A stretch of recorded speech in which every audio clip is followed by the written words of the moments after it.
ऐसे हैं जैसे हिमाच्छादित हिमालय। पर्वत तो और भी हैं, हिमाच्छादित पर्वत और भी हैं, पर हिमालय अतुलनीय है, उसकी कोई उपमा नहीं। हिमालय बस हिमालय जैसा है, गौतम बुद्ध बस गौतम बुद्ध जैसे। पूरी मनुष्य जाति के इतिहास में वैसा महिमापूर्ण नाम दूसरा नहीं।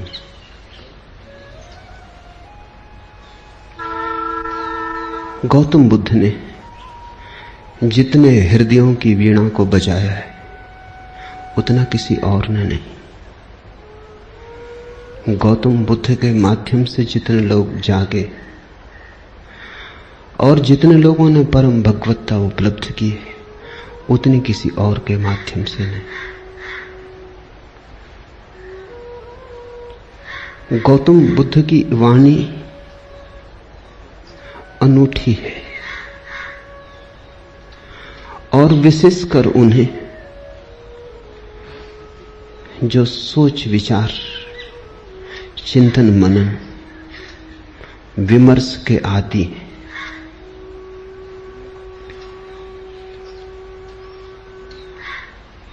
हृदय से भरे हुए लोग सुगमता से परमात्मा की तरफ चले जाते हैं,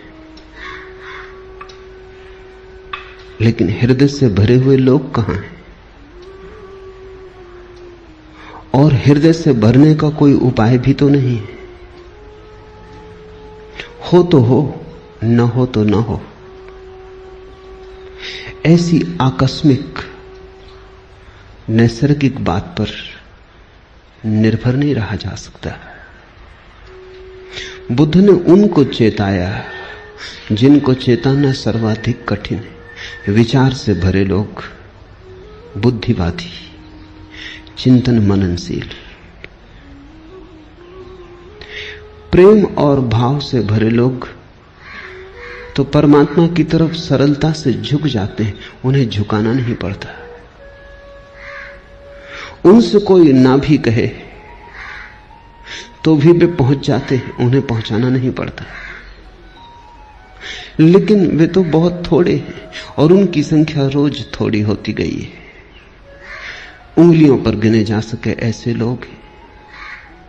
मनुष्य का विकास मस्तिष्क की तरफ हुआ है, मनुष्य मस्तिष्क से भरा है। इसलिए जहां जीसस हार जाएं, जहां कृष्ण की पकड़ न बैठे, वहां भी बुद्ध नहीं हारते। वहां भी बुद्ध प्राणों की अंतरतम में पहुंच जाते। बुद्ध का धर्म बुद्धि का धर्म कहा गया है। बुद्धि पर उसका आदि तो है, अंत नहीं। शुरुआत बुद्धि से है, प्रारंभ बुद्धि से है, क्योंकि मनुष्य वहां खड़ा है।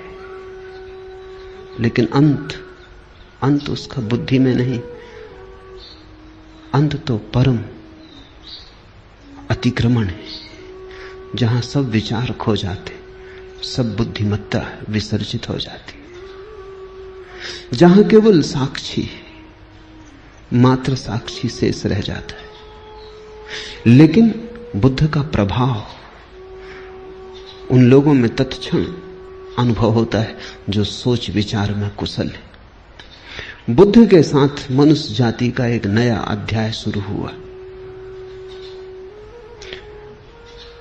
2500 वर्ष पहले बुद्ध ने वह कहा जो आज भी सार्थक मालूम पड़ेगा और जो आने वाली सदियों तक सार्थक रहेगा।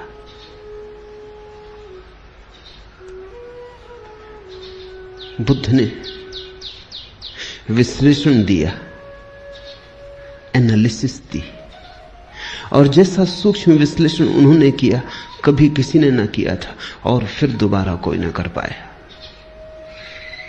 उन्होंने जीवन की समस्या के उत्तर शास्त्र से नहीं दिए, विश्लेषण की प्रक्रिया से दिए। बुद्ध धर्म के पहले वैज्ञानिक, उनके साथ श्रद्धा और आस्था की जरूरत नहीं, उनके साथ तो समझ पर्याप्त है। अगर तुम समझने को राजी हो तो तुम बुद्ध की नौका में सवार हो जाओगे। अगर श्रद्धा भी आएगी तो समझ की छाया होगी, लेकिन समझ के पहले श्रद्धा की मांग बुद्ध की नहीं। बुद्ध ये नहीं कहते कि जो मैं कहता हूं भरोसा कर लो।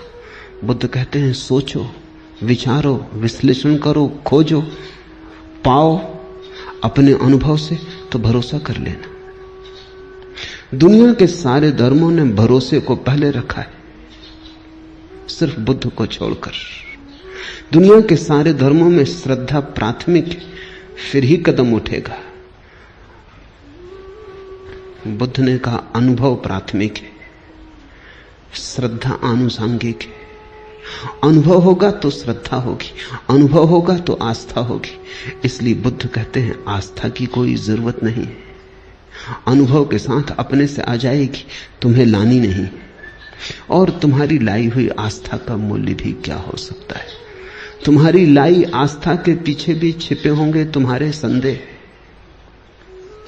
तुम आरोपित भी कर लोगे विश्वास को, तो भी विश्वास के पीछे अविश्वास खड़ा होगा। तुम कितनी ही दृढ़ता से भरोसा करना चाहो, लेकिन तुम्हारी दृढ़ता कपती रहेगी और तुम जानते रहोगे कि जो तुम्हारे अनुभव में नहीं उतरा है उसे तुम चाहो भी तो भी कैसे मान सकते हो, मान भी लो तो भी कैसे मान सकते हो। तुम्हारा ईश्वर कोरा शब्द जाल होगा जब तक अनुभव की किरण न उतरी हो।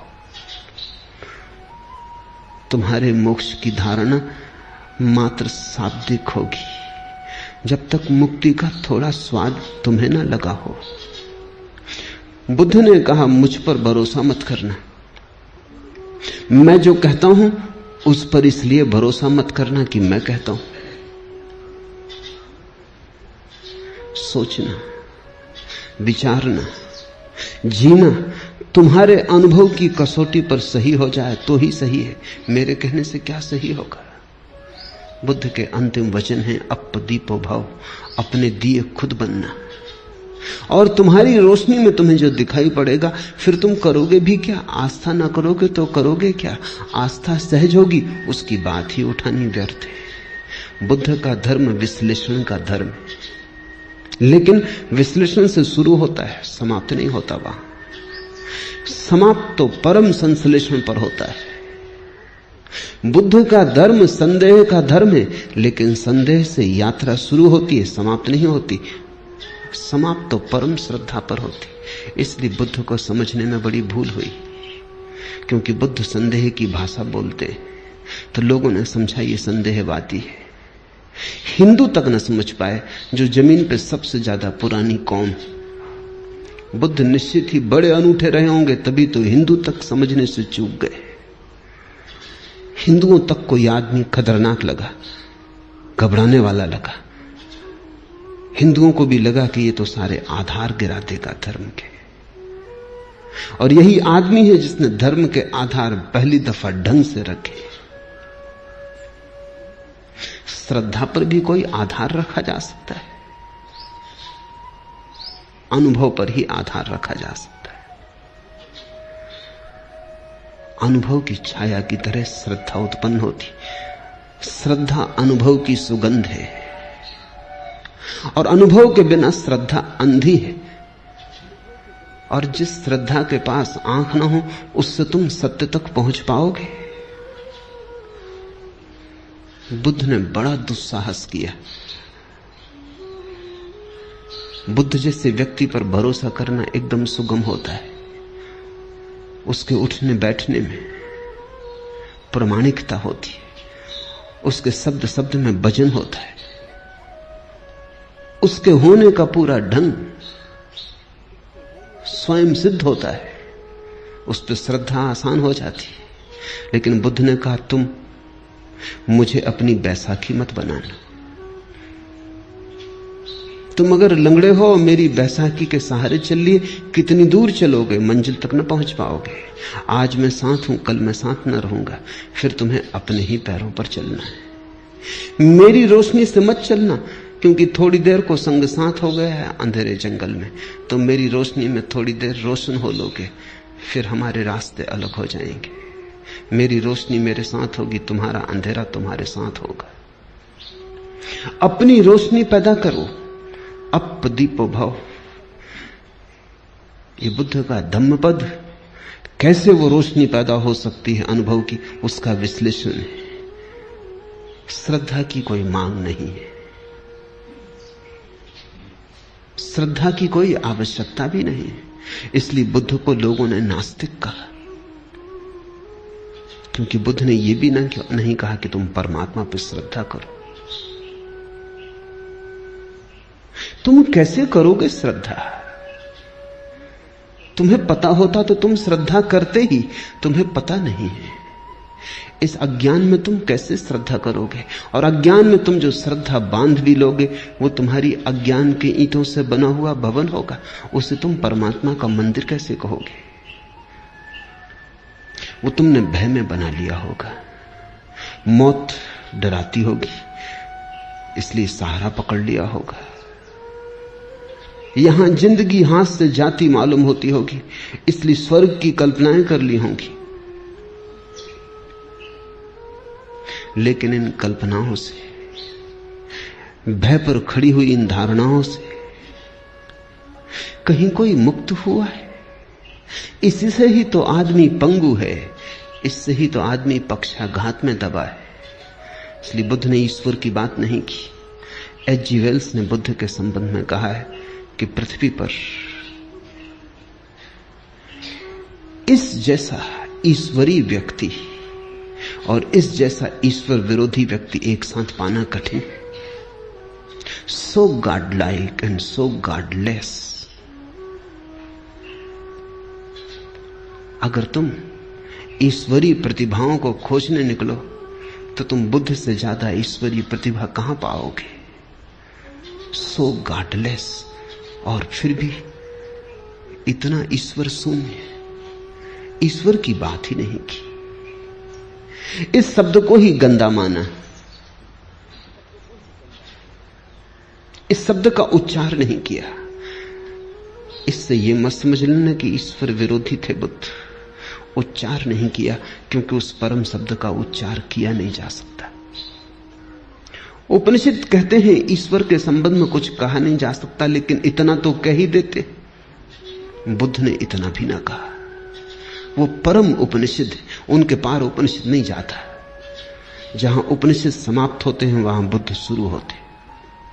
आखिर इतना तो कह ही दिया, रोक ना सके अपने को कि ईश्वर निर्गुण है, तो निर्गुण उसका गुण बना दिया। कहा कि ईश्वर निराकार है, तो निराकार उसका आकार हो गया। लेकिन बिना कहे न रह सके। उपनिषद के ऋषि भी बोल गए, मौन में ही संभालना था उस संपदा को, बोलकर गंवा दी। बंधी मुट्ठी लाख की थी, खुली 2 कौड़ी की हो गई। वो बात ऐसी थी कि कहनी नहीं थी, क्योंकि तुम जो कुछ भी कहोगे वो गलत होगा। यह कहना भी कि परमात्मा निराकार है गलत है, क्योंकि निराकार भी एक धारणा है, वो भी आकार से ही जुड़ी है। आकार के विपरीत होगी तो भी आकार से संबंधित है। निराकार का क्या अर्थ होता है? जब भी अर्थ खोजने जाओगे आकार का उपयोग करना पड़ेगा। निर्गुण का क्या अर्थ होता है? जब भी कोई परिभाषा पूछेगा गुण को परिभाषा में लाना पड़ेगा। ऐसी निर्गुणता भी बड़ी नपुंसक है जिसकी परिभाषा में गुण लाना पड़ता है। और ऐसे निराकार में क्या निराकार होगा जिसको समझाने के लिए आकार लाना पड़ता है। बुद्ध से ज्यादा कोई भी नहीं बोला और बुद्ध से ज्यादा चुप भी कोई नहीं। कितना बुद्ध बोले, अन्वेषक खोज करते हैं तो वो कहते हैं एक आदमी इतना बोला, ये संभव कैसे? उन्हें डर लगता है कि इसमें बहुत कुछ प्रक्षिप्त है, दूसरों ने डाल दिया है। कुछ भी प्रक्षिप्त नहीं है। जितना बुद्ध बोले पूरा संग्रहित ही नहीं हुआ है। खूब बोले और फिर भी उनसे ज्यादा चुप कोई भी नहीं, क्योंकि जहां जहां नहीं बोलना था वहां नहीं बोले। ईश्वर के संबंध में एक शब्द ना कहा। इस खतरे को भी मोल लिया कि लोग नास्तिक समझेंगे, और आज तक लोग नास्तिक समझे जा रहे हैं, और इससे बड़ा कोई आस्तिक कभी हुआ नहीं। बुद्ध महाआस्तिक है। अगर परमात्मा के संबंध में कुछ कहना संभव नहीं है तो फिर बुद्ध ने ही कुछ कहा, चुप रह के इशारा किया। पश्चिम के एक बहुत बड़े विचारक विटगेंस्टीन ने अपनी बड़ी अनूठी किताब ट्रैक्टेटस में लिखा है कि जिस संबंध में कुछ कहा ना जा सके उस संबंध में बिल्कुल चुप रह जाना उचित है।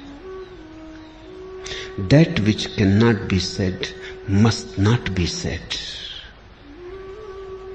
जो नहीं कहा जा सकता कहना ही मत, कहना ही नहीं चाहिए। अगर विटगेंस्टीन बुद्ध को देखता तो समझता। अगर विटगेंस्टीन के वचन को बुद्ध ने समझा होता तो मुस्कुराते और उन्होंने स्वीकृति दी होती। विटगेंस्टीन को भी पश्चिम में लोग नास्तिक समझे, नास्तिक नहीं, पर जो कही नहीं जा सकती बात अच्छा है ना ही कही जाए। कहने से बिगड़ जाती,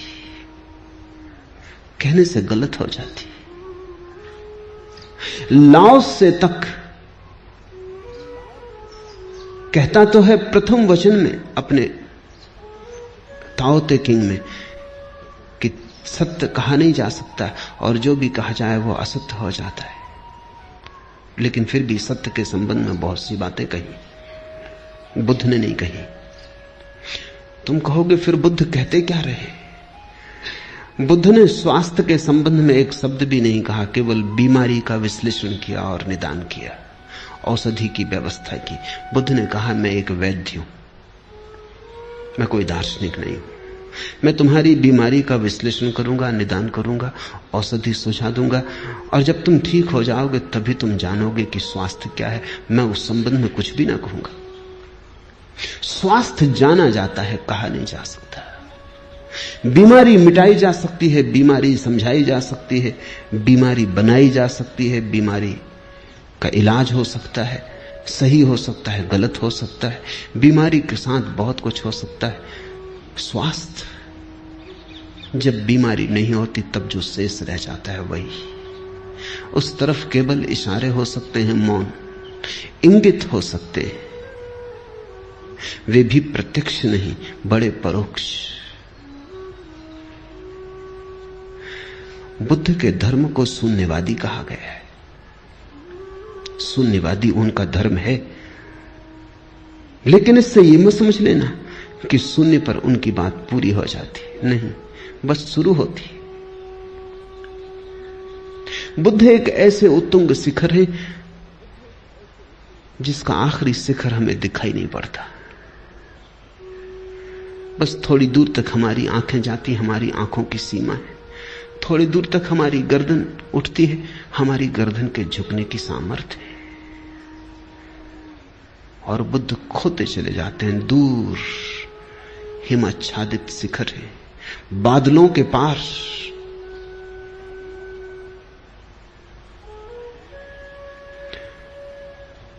उनका प्रारंभ तो दिखाई पड़ता है, उनका अंत दिखाई नहीं पड़ता। यही उनकी महिमा है। और प्रारंभ को जिन्होंने अंत समझ लिया वो भूल में पड़ गए। प्रारंभ से शुरू करना, लेकिन जैसे जैसे तुम शिखर पर उठने लगोगे और आगे दिखाई पड़ने लगा, और आगे दिखाई पड़ने लगेगा।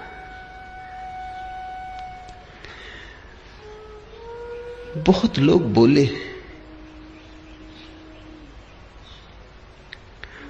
लोगों ने मनुष्य के रोग का विश्लेषण किया है, लेकिन ऐसा सचोट नहीं। बड़े सुंदर ढंग से लोगों ने बातें कही, बड़े गहरे प्रतीक उपाय में लाए हैं, पर बुद्ध के कहने का ढंग ही और, अंदाजे बयां और। जिसने एक बार सुना पकड़ा गया, जिसने एक बार आंख से आंख मिला ली फिर भटक न पाया। जिसको बुद्ध की थोड़ी सी भी झलक मिल गई उसका जीवन रूपांतरित हुआ।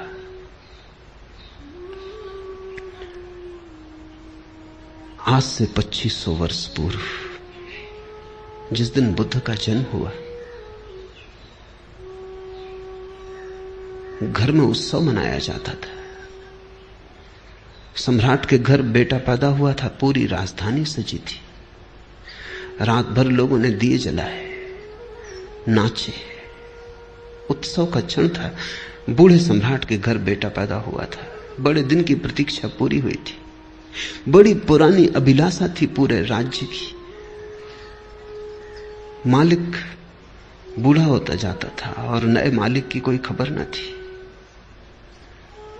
इसलिए बुद्ध को सिद्धार्थ नाम दिया। सिद्धार्थ का अर्थ होता है अभिलाषा का पूरा हो जाना। पहले ही दिन जब द्वार पर बैंड बाजे बजते थे, शहनाई बजती थी, फूल बरसाए जाते थे महल में, चारों तरफ प्रसाद बंटता था, हिमालय से भागा हुआ एक वृद्ध तपस्वी द्वार पर खड़ा हुआ आकर। उसका नाम था असीता। सम्राट भी उसे सम्मान करता था और कभी असीता राजधानी नहीं आया था। जब कभी जाना था तो शुद्धोधन को, सम्राट को स्वयं उसके दर्शन करने जाना होता था। ऐसे बचपन के साथी थे। फिर शुद्धोधन सम्राट हो गया, बाजार की दुनिया में उलझ गया। असीता महातपस्वी हो गया, उसकी ख्याति दूर दिगंत तक फैल गई। असीता को द्वार पर आए देखकर शुद्धोधन ने कहा, आप और यहां क्या हुआ, कैसे आना हुआ? कोई मुसीबत है, कोई अड़चन है? कहें। असीता ने कही, नहीं कोई मुसीबत नहीं, कोई अड़चन, तुम्हारे घर बेटा पैदा हुआ, उसके दर्शन को आया हूं। शुद्धोधन तो समझ ना पाया। सौभाग्य की घड़ी थी ये कि असीता जैसा तपस्वी और बेटे के दर्शन को आया। भागा गया अंतःगृह में, नवजात शिशु को लेकर बाहर आ गया। असीता झुका और उसने शिशु के चरणों में सिर रख दिए और कहते हैं शिशु ने अपने पैर उसकी जटाओं में उलझा दिए। फिर तब से आदमी की जटाओं में बुद्ध के पैर उलझे। फिर आदमी छुटकारा नहीं पा सका और असीता हंसने लगा और रोने भी लगा। और शुद्धोधन ने पूछा कि शुभ घड़ी में आप रोते क्यों हैं? असीता ने कहा, ये तुम्हारे घर जो बेटा पैदा हुआ है, ये कोई साधारण आत्मा नहीं, असाधारण है।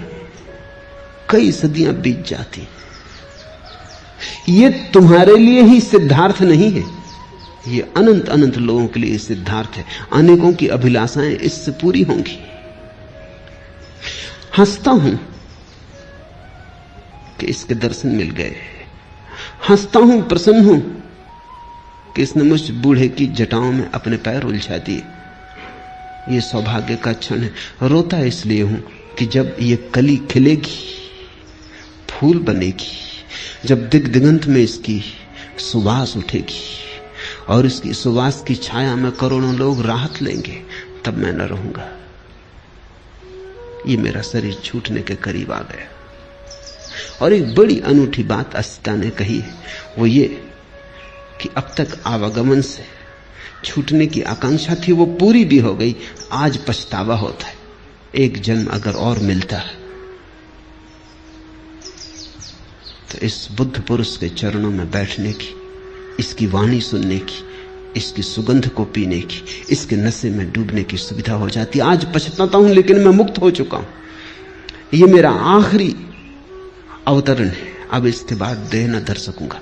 अब तक सदा ही चेष्टा की थी कि कब छुटकारा हो शरीर से, कब आवागमन से। आज पछताता हूं कि अगर थोड़ी देर और रुक गया होता।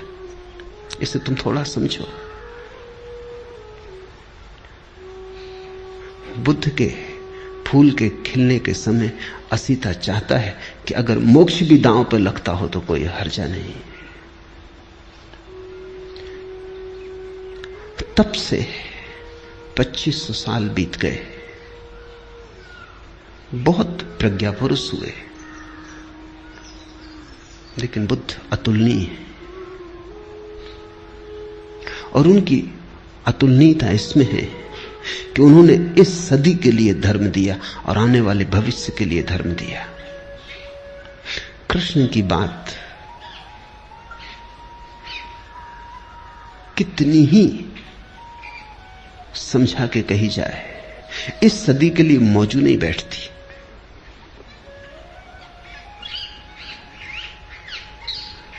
फासला बड़ा हो गया है, बड़ा अंतराल पड़ गया है। कृष्ण ने जिनसे कहा था उनके मनों में और जिनके मन आज उसे सुनेंगे, बड़ा अंतर है। बुद्ध की कुछ बात ऐसी है कि ऐसा लगता है अभी अभी उन्होंने कही। बुद्ध की बात को समसामयिक बनाने की जरूरत नहीं है, वो समसामयिक है, वो कंटेम्पररी है।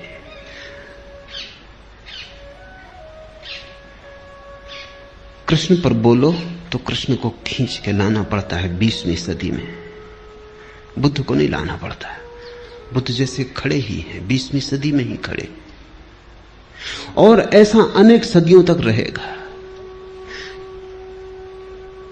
क्योंकि मनुष्य ने जो होने का ढंग अंगीकार कर लिया है बुद्धि का, वो अब ठहरने को है, वो अब जाने को नहीं। और उसके साथ ही बुद्ध का मार्ग ठहरने को है। धम्मपद उनका विश्लेषण है। उन्हें जो जीवन की समस्याओं की गहरी छानबीन की है उसका विश्लेषण है। एक एक शब्द को गौर से समझने की कोशिश करना, क्योंकि ये कोई सिद्धांत नहीं है जिन पर तुम श्रद्धा कर लो। ये तो निष्पत्तियां हैं प्रयोग की। अगर तुम भी इनके साथ विचार करोगे तो ही इन्हें पकड़ पाओगे। ये आंख बंद करके स्वीकार कर लेने का सवाल नहीं है, ये तो बड़े सोच विचार मनन का सवाल है।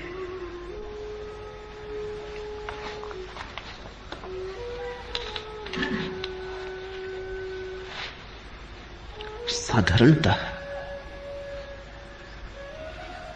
आदमी की जिंदगी क्या है? कुछ सपने, कुछ टूटे फूटे सपने, कुछ अभी भी साबित भविष्य की आशा में अटके। आदमी की जिंदगी क्या है? अतीत के खंडहर, भविष्य की कल्पनाएं। आदमी का पूरा होना क्या है? चले जाते, उठते हैं, बैठते हैं, काम करते हैं, कुछ पक्का पता नहीं क्यों, कुछ साफ जाहिर नहीं कहां जा रहे, बहुत जल्दी में भी जा रहे हैं, बड़ी पहुंचने की तीव्र उत्कंठा है, लेकिन कुछ पक्का नहीं कहां पहुंचना चाहते, किस तरफ जाते हो। कल मैं एक गीत पढ़ता था शाहिर का, न कोई ज्यादा न कोई मंजिल, न रोशनी का सुराग, न कोई ज्यादा न कोई मंजिल, न रोशनी का सुराग, भटक रही है खलाओं में जिंदगी मेरी। न कोई रास्ता, न कोई मंजिल, रोशनी का सुराग भी नहीं, कोई एक किरण भी नहीं, और पूरी जिंदगी अंधेरी घाटियों में, शून्य में भटक रही है, भटक रही है खलाओं में जिंदगी मेरी। ऐसी ही मनुष्य की दशा है सदा से। बहुत सी झूठी मंजिलें भी तुम बना लेते हो, राहत के लिए कुछ तो चाहिए। सत्य बहुत कड़वा है, और अगर सत्य के साथ तुम खड़े हो जाओ तो खड़े होना भी मुश्किल मालूम होगा। सिगमंड फ्रायड ने कहा है कि आदमी बिना झूठ के जी नहीं सकता। झूठ सहारा है। तो हम झूठी मंजिलें बना लेते हैं, असली मंजिल का तो कोई पता नहीं। बिना मंजिल के जीना असंभव। कैसे जियोगे बिना मंजिल के? अगर ये पक्का ही हो जाए कि पता ही नहीं कहां जा रहे हैं, तो पैर कैसे उठेंगे, यात्रा कैसे होगी? तो हम कल्पित मंजिल बना लेते, एक झूठी मंजिल बना लेते, उससे राहत मिल जाती, लगता है कहीं जा रहे हैं। कोई रास्ता नहीं है, क्योंकि झूठी मंजिलों के कहीं कोई रास्ते होते? जब मंजिल ही झूठी है तो रास्ता कैसे हो सकता है? तो फिर हम रास्ता भी बना लेते, रास्ता बना लेते हैं, मंजिल बना लेते हैं, सब कल्पित, सब मन के जाल, सब सपने। और ऐसे अपने को भर लेते हैं और लगता है शून्य भर गया, जिंदगी बड़ी भरी पूरी। कोई कुछ दिन हुए चल बसा, एक मित्र ने आके कहा कि आपको पता चला फला फला व्यक्ति चल बसे, बड़ी भरी पूरी जिंदगी थी। मैंने पूछा रुको, चल बसे ठीक, उसमें तो कुछ किया नहीं जा सकता, लेकिन भरी पूरी जिंदगी थी, ये तुमसे किसने कहा?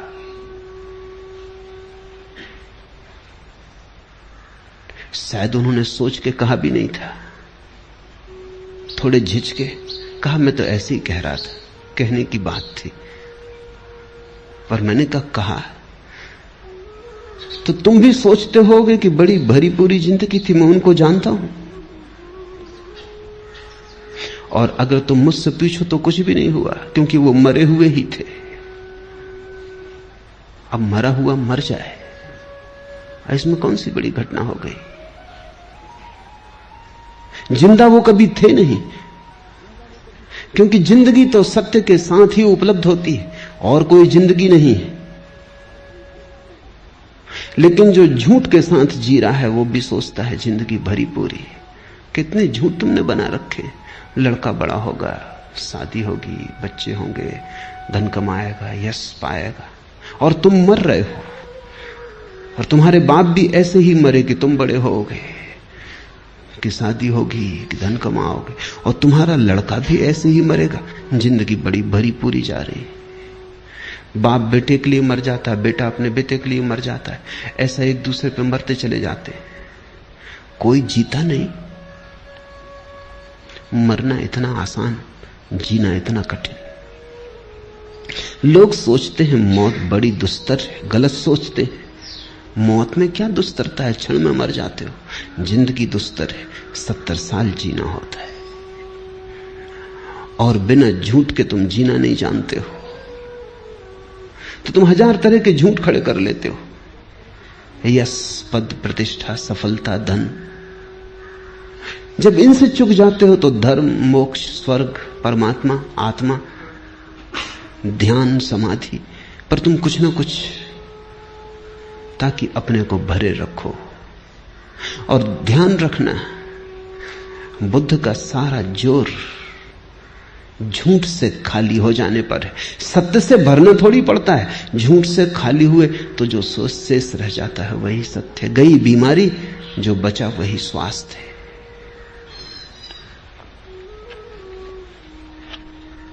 लेकिन कितने ही लोगों ने जगाने की कोशिश की है, तुम जागते नहीं। आदमी का झूठ को पैदा करने का अभ्यास इतना गहरा है कि वो बुद्ध के आसपास भी, बुद्ध भी मौजूद हों जगाने को, तो उनके आसपास भी अपनी नींद की सुविधा जुटा लेता है।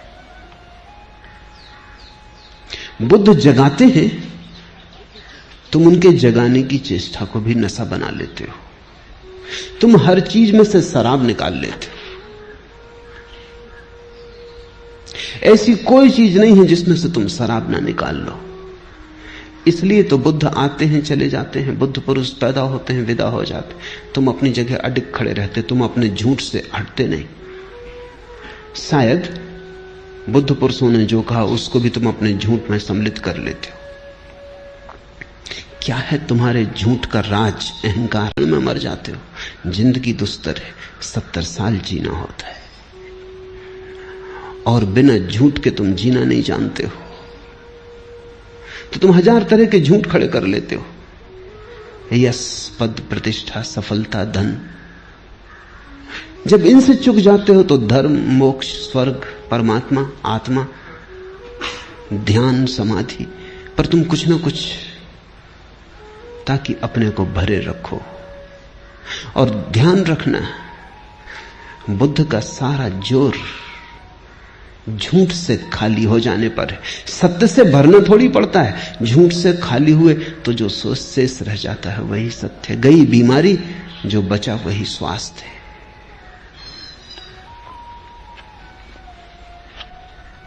लेकिन कितने ही लोगों ने जगाने की कोशिश की है, तुम जागते नहीं।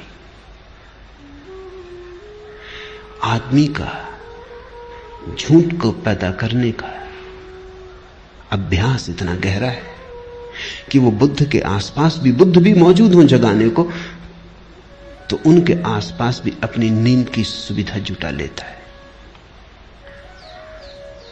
बुद्ध जगाते हैं, तुम उनके जगाने की चेष्टा को भी नशा बना लेते हो।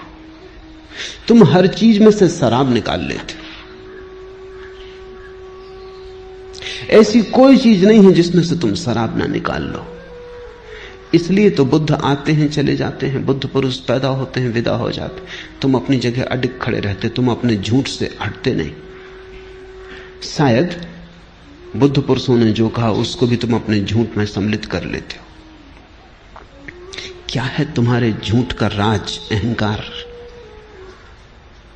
अहंकार सरासर झूठ है। ऐसी कोई चीज कहीं है नहीं। तुम हो नहीं, सिर्फ एक भ्रांति हो। है तो पूर्ण, सारा अस्तित्व इकट्ठा है। यह भ्रांति है कि तुम अलग हो। कल ही एक मित्र से मैंने कहा कि अब जागो, तो उन्होंने कहा कि कोशिश बहुत करता हूं, मन निंदा से भी भर जाता है, अपने प्रति अपराधी भी मालूम होता हूं, बेईमान भी मालूम पड़ता हूं, क्योंकि जो करना चाहिए मालूम है, समझ में आता और नहीं कर रहा हूं। तो मैंने उनसे कहा तुम एक ही कृपा करो, ये करने का ख्याल छोड़ दो, क्योंकि उसने पैदा किया, वही श्वास ले रहा है, तुम करना भी उसी पे छोड़ दो। उन्होंने कहा कि जन्म उसने दिया, इतना तक तो मैं मान सकता हूं, लेकिन बाकी और काम वही कर रहा है, ये नहीं मान सकता। ये तो मैं मान ही नहीं सकता कि बेईमानी भी वही कर रहा है। अभी थोड़ा सोचने जैसा है। हमें भी लगेगा कि बेचारा धार्मिक बात तो कह रहा है ये व्यक्ति, कि बेईमानी कैसे परमात्मा पे छोड़ दूं, लेकिन नहीं, सवाल ये नहीं है। अहंकार, ये कोई परमात्मा को बचाने की चेष्टा नहीं है कि परमात्मा पे बेईमानी कैसे सौंप दूं। ये भी अहंकार को बचाने की चेष्टा है। ध्यान रखना, जब बेईमानी तुम करोगे तो ईमानदारी भी तुम ही करोगे।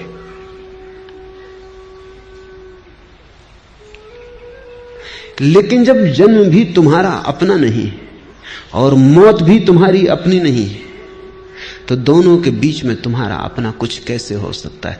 जब दोनों छोर पर आए, जब जन्म के पहले कोई और के हाथ में तुम हो, मौत के बाद किसी और के हाथ में, तो ये बीच की थोड़ी सी जो घड़ियां हैं, इनमें तुम अपने को सोच लेते हो अपने हाथ में, वही भ्रांति हो जाती है। वही अहंकार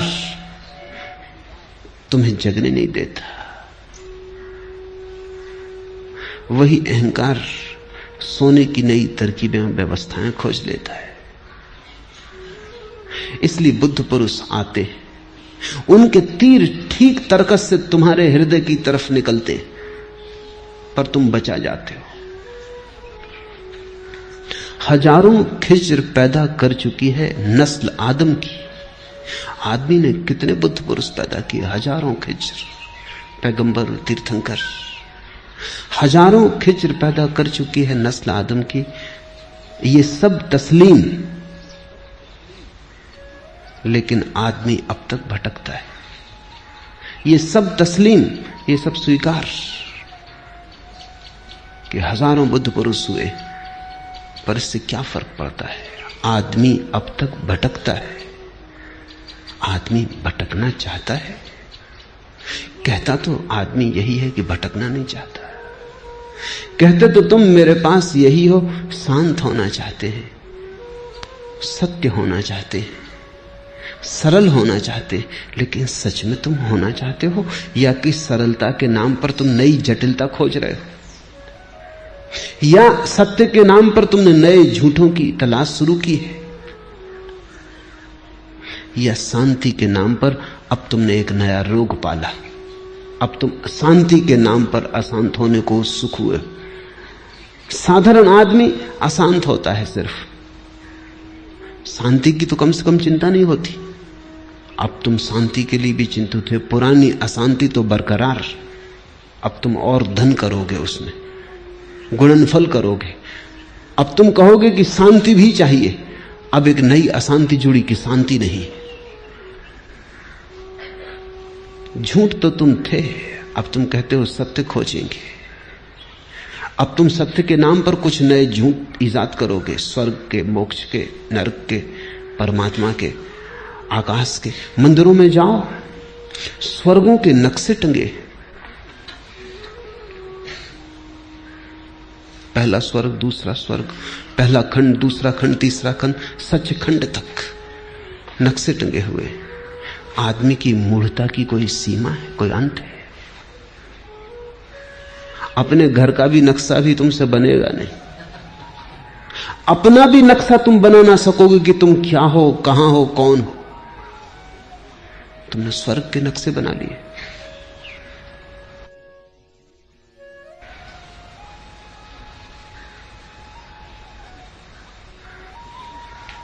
एक दुकान पर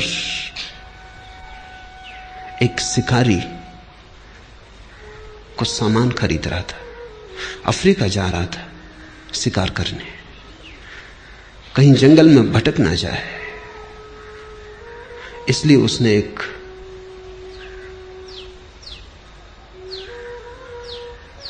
यंत्र खरीदा, दिशा सूचक यंत्र, कंपास। और तो सब ठीक था, उसने खोल के देखा, लेकिन कंपास में पीछे एक आईना भी लगा था। ये उसकी समझ में ना आया। कभी कोई कंपास है या किसी स्त्री का साज श्रृंगार का सामान, इसमें आईना किस लिए लगा है? ये दिशा सूचक यंत्र है, इसमें आईने की क्या जरूरत? उसने दुकानदार से पूछा कि और सब तो ठीक है, लेकिन ये मेरी समझ में नहीं आया कि इसमें आईना क्यों लगा। दुकानदार ने, ये इसलिए कि जब तुम भटक जाओ तो कंपास तो बताएगा स्थान, आईने में तुम देख लेना ताकि पता चल जाए कौन भटक गया है। कहां भटक गए हो ये तो कंपास से पता चल जाए, लेकिन कौन भटक गया है अपना पता नहीं। स्वर्ग के नक्शे बना दिए।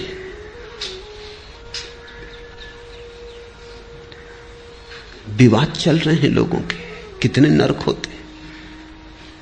हिंदू कहते हैं 3, जैन कहते हैं 7। बुद्ध ने बड़ी मजाक की, उन्होंने कहा 700।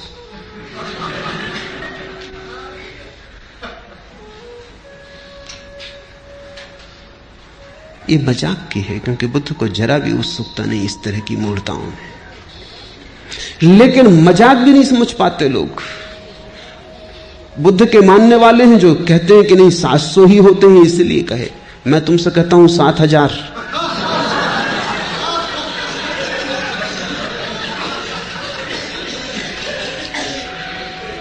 आदमी सत्य से भी झूठ खोज लेता है, इसलिए आदमी भटकता है। बुद्ध बड़े शुद्ध खोजी हैं। उनकी खोज बड़ी निर्दोष। घर छोड़ा तो जितने गुरु उपलब्ध थे सबके पास गए। गुरु उनसे थक गए, क्योंकि असली शिष्य आ जाए तभी पता चलता है कि गुरु गुरु है या नहीं। झूठे शिष्यों के साथ तो पता ही नहीं चलता। लोग मुझसे पूछते हैं आके असली गुरु का कैसे पता चले। मैं उनको कहता हूं तुम फिक्र ना करो, अगर तुम असली शिष्य हो पता चल जाए। नकली गुरु तुमसे बचेगा, भागेगा कि ये चला आ रहा असली शिष्य, ये झंझट खड़ी करेगा। तुम गुरु की फिक्र ही छोड़ दो। असली शिष्य अगर तुम हो तो नकली गुरु तुम्हारे पास टिकेगा ही नहीं। तुम टिके रहना, वो ही भाग जाएगा। जिब्रान की कहानी है कि एक आदमी गांव गांव कहता फिरता था कि मुझे स्वर्ग का पता है, जिनको आना हो मेरे साथ आ जाओ। कोई आता नहीं था, लेकिन लोगों को हजार दूसरे काम। कोई स्वर्ग जाने की इतनी जल्दी वैसे भी किसी को नहीं। लोग स्वर्गीय तो मजबूरी में होते, जब हाथ पैर ही नहीं चलते लोग मरघट पे पहुंचा आते तब स्वर्गीय होते। कोई स्वर्गीय होने को राजी नहीं था। लोग कहते आपकी बात सुनते हैं जचती, जब जरूरत होगी तब उपयोग करेंगे, मगर अभी कृपा करें, अभी हमें जाना नहीं। एक गांव में ऐसा हुआ, उस आदमी का खूब धंधा चलता था, क्योंकि जिनको स्वर्ग नहीं जाना इनको बचने के लिए भी गुरु को कुछ गुरु दक्षिणा देनी पड़ती थी। वो आ जाए गांव में और समझाए तो उसको कुछ सेवा भी करनी पड़ती, पैर भी पड़ने पड़ते। कहते तुम बिल्कुल ठीक हो, मगर अभी हम साधारण जन अभी संसार में उलझे हैं, जब कभी सुलझेंगे जरूर आपकी बात का ख्याल करेंगे, रख लेते हैं संभाल के हृदय में। तो गुरु का धंधा भी चलता था, ना कभी कोई झंझट आई थी ना कुछ। एक गांव में उपद्रव हो गया, एक असली शिष्य मिल गया। उसने कहा अच्छा तुम्हें पक्का पता है? बिल्कुल पक्का पता है, क्योंकि अभी तक कोई झंझट आई नहीं थी। तो उसने कहा अच्छा मैं चलता हूं, कितने दिन लगेंगे पहुंचने में? तब जरा गुरु घबराया कि ये जरा उपद्रवी मालूम पड़ता है। पैर छुओ बात ठीक है, सांस चलने की बात, मगर अब सबके सामने मना भी नहीं कर सका। उसने कहा देखेंगे भटकाएंगे, साल 2 साल भाग जाएगा अपने आप। 6 साल बीत गए, वो उनके पीछे ही पड़ा है। वो कहता है कि कब आएगा, अभी तक आया नहीं। एक दिन उस गुरु ने कहा तेरे हाथ जोड़ता हूं भैया, तू जब तक न मिला था हमको भी पता था, तेरे कारण हमारा भी था। असली शिष्य मिल जाए तो फिर गुरु अपने आप। दुनिया में नकली गुरु हैं क्योंकि नकली शिष्यों की बड़ी संख्या है। नकली गुरु तो बाई प्रोडक्ट, वो सीधे पैदा नहीं होते, नकली शिष्य उन्हें पैदा कर लेता है। बुद्ध सभी गुरुओं के पास गए, गुरु घबरा गए, क्योंकि ये व्यक्ति निश्चित प्रमाणिक था। जो उन्होंने कहा वो इसने इतनी पूर्णता से किया कि उनको भी दया आने लगी कि तो हमने भी नहीं किया है। कोई करते नहीं था तब तक बात ठीक थी, इस पे दया आने लगी। इससे ये भी ना कह सकते थे कि तुमने पूरा नहीं किया इसलिए उपलब्ध नहीं हो रहा है। इसने पूरा किया, उसमें तो रत्ती भर कमी नहीं रखी। गुरु ने हाथ जोड़ के कहा बस हम यहां तक तुम्हें बता सकते थे, इसके आगे हमें खुद भी पता नहीं है। सारे गुरुओं को बुद्ध ने चुका डाला, एक गुरु साबित ना हुआ। तब सिवाय इसके कोई रास्ता ना रहा कि खुद खोजे। और इसलिए बुद्ध की बातों में बड़ी ताजगी है, क्योंकि उन्होंने खुद खोजा, किसी गुरु से नहीं पाया था, किसी से सुन के नहीं दोहराया था। फिर खुद खोज पर निकले, नितांत अकेले, बिना किसी सहारे के। शास्त्र धोखा दे गए, गुरु धोखा दे गए, सब पीछे हट गए, अकेला रह गया खोजी। ऐसा ही होता है, जब तुम्हारी खोज असली होगी तुम पाओगे शास्त्र काम नहीं देते। शास्त्र तभी तक काम देते हैं जब तक तुम उनका भजन पाठ करते हो, बस तभी तक। अगर तुमने यात्रा शुरू की तुम तत्क्षण पाओगे शास्त्र में 1000 गलतियां होनी ही चाहिए, क्योंकि हजारों साल तक हजारों लोगों से दोहराते रहे, बनाते रहे, उसमें बहुत कुछ छूट गया, बहुत कुछ जुड़ गया है। लेकिन ये तो पता तुम्हें तभी चलेगा जब तुम यात्रा करोगे। एक तुम नक्शा लिए घर में बैठे हो, उसकी तुम पूजा करते हो, कैसे पता चलेगा? यात्रा पर निकलो तब तुम्हें पता चलेगा, अरे इस नक्शे में नदी बताई है, यहां कोई नदी नहीं। इस नक्शे में पहाड़ बताया है, यहां कोई पहाड़ नहीं। इस नक्शे में कहा बाएं मुड़ना, बाएं मुड़ो तो गड्ढे, यात्रा होती नहीं। दाएं मुड़ो तो ही हो सकती है।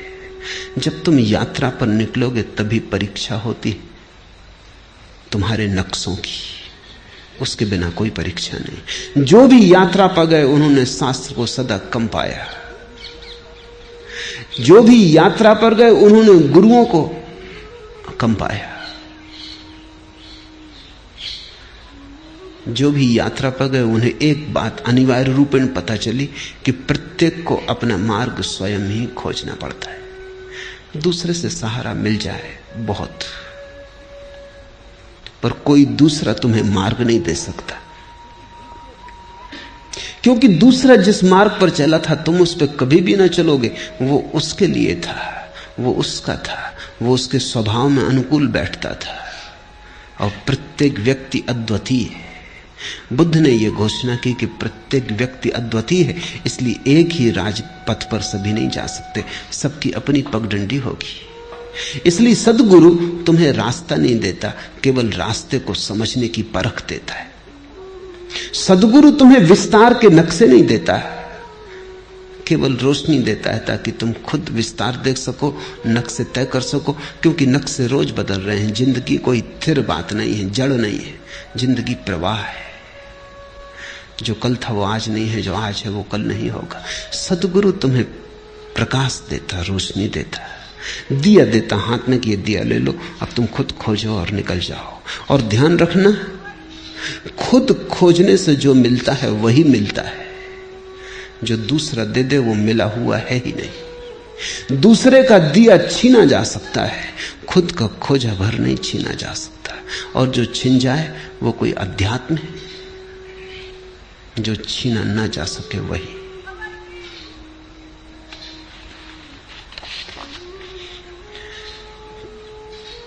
पहली गाथा, मन सभी प्रवृत्तियों का पुरोगामी है, मन उनका प्रधान है, वे मनोमय है। यदि कोई दोषयुक्त मन से बोलता है या कर्म करता है तो दुख उसका अनुसरण वैसे ही करता है जैसे गाड़ी का चक्का खींचने वाले बैलों के पैर का।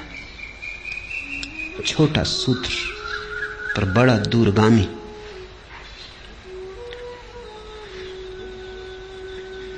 ध्यान रखना, बुद्ध किसी शास्त्र को नहीं दोहरा रहे हैं, बुद्ध से शास्त्र पैदा हो रहा है।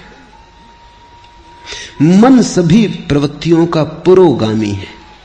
कोई भी वृत्ति उठती है, राह पर तुम खड़े हो, एक सुंदर कार निकली, क्या हुआ तुम्हारे मन में? एक छाप पड़ी,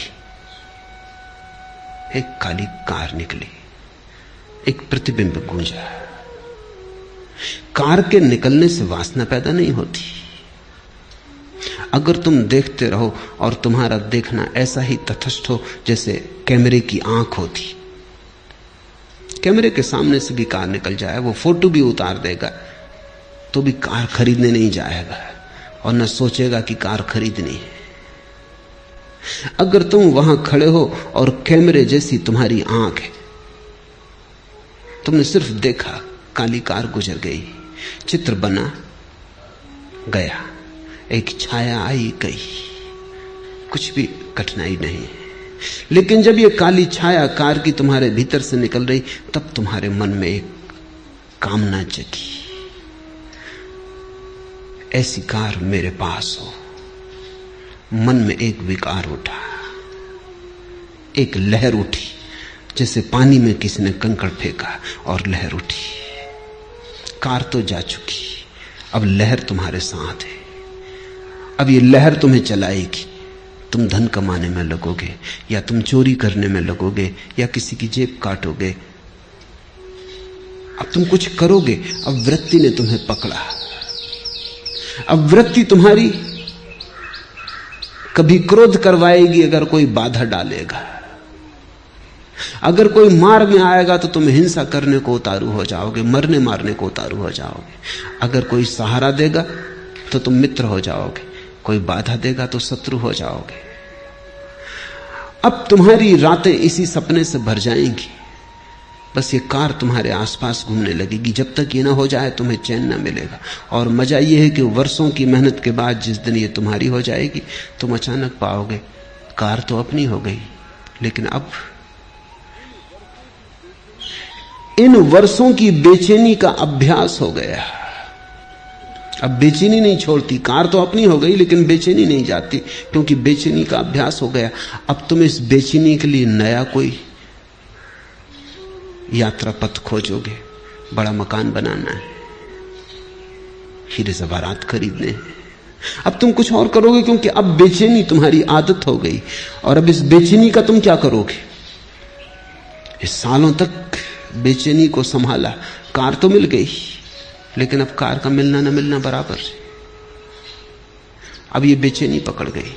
इसलिए तो धनी बहुत लोग हो जाते हैं और धनी नहीं हो पाते, क्योंकि जब वे धनी होते हैं तब तक बेचैनी अभ्यास का हो गया उसका। जब तक धनी हुए तब तक चैन से ना रह सके। सोचा कि जब धनी हो जाएंगे तब चैन से रह लेंगे, लेकिन चैन कोई इतनी आसान बात है? अगर बेचैनी का अभ्यास घना हो गया तो धनी तो तुम हो जाओगे, बेचैनी कहां जाएगी?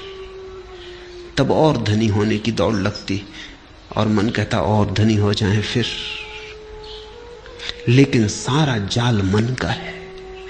बुद्ध ने अपनी एक एक वृत्ति को जांचा और पाया कि वृत्ति मन के सरोवर में उठी लहर है। वृत्ति का मतलब ही लहर होता है। वो मन का कब जाना है। अगर मन निष्कंप रह जाए तो कोई वृत्ति पैदा नहीं होती। अगर मन कब गया तो वृत्ति पैदा हो जाती।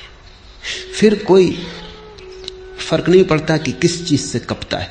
आज से 2500 साल पहले बुद्ध के समय में कार तो नहीं थी, तो कई नासमझ सोचते हैं कि तब बड़ी शांति थी, क्योंकि कार नहीं थी तो कार की तो चिंता पैदा ही नहीं हो सकती थी। हवाई जहाज नहीं था तो हवाई जहाज खरीदना, इसकी चिंता तो पैदा नहीं हो सकती थी। लेकिन तुम गलती में हो, चिंताएं इतनी ही थी, क्योंकि किसी के पास शानदार बैलगाड़ी थी, बग्घी थी, वो चिंता पैदा करवाती थी। किसी के पास शानदार घोड़ा था, वो चिंता पैदा करवाता था। चिंता के लिए विषय से कोई फर्क नहीं पड़ता। तुम लहर सरोवर में उठाने के लिए एक कंकड़ फेंको या कोहिनूर हीरा फेंको, इससे कोई फर्क नहीं पड़ता। कोहिनूर हीरा भी वृत्ति उठाता है, साधारण कंकड़ भी उतनी ही वृत्ति उठाता, उतनी ही लहर उठाता है। पानी फिक्र नहीं करता कि तुमने कोहिनूर फेंका कि कंकड़ फेंका। कुछ फेंका, बस इतना काफी है। मन में कुछ भी फेंका और उपद्रव शुरू हुआ। मन सभी प्रवृत्तियों का पुरोगामी, मन उनका प्रधान है, वे मनोमय है। यदि कोई दोषयुक्त मन से बोलता है या कर्म करता है तो दुख उसका अनुसरण वैसे ही करता है जैसे गाड़ी का चक्का खींचने वाले बैलों के पैर का। बुद्ध ने एक सूत्र पाया, जीवन में दुख है। हम भी जीवन में दुखी हैं, और जब हमें दुख पकड़ता है तो हम पूछते हैं किसने दुख पैदा किया, कौन मेरा दुख पैदा कर रहा है? पत्नी, पति, बेटा, बाप, मित्र, समाज, कौन मेरा दुख पैदा कर रहा है? आर्थिक व्यवस्था, सामाजिक ढांचा, कौन मेरा दुख पैदा कर रहा है?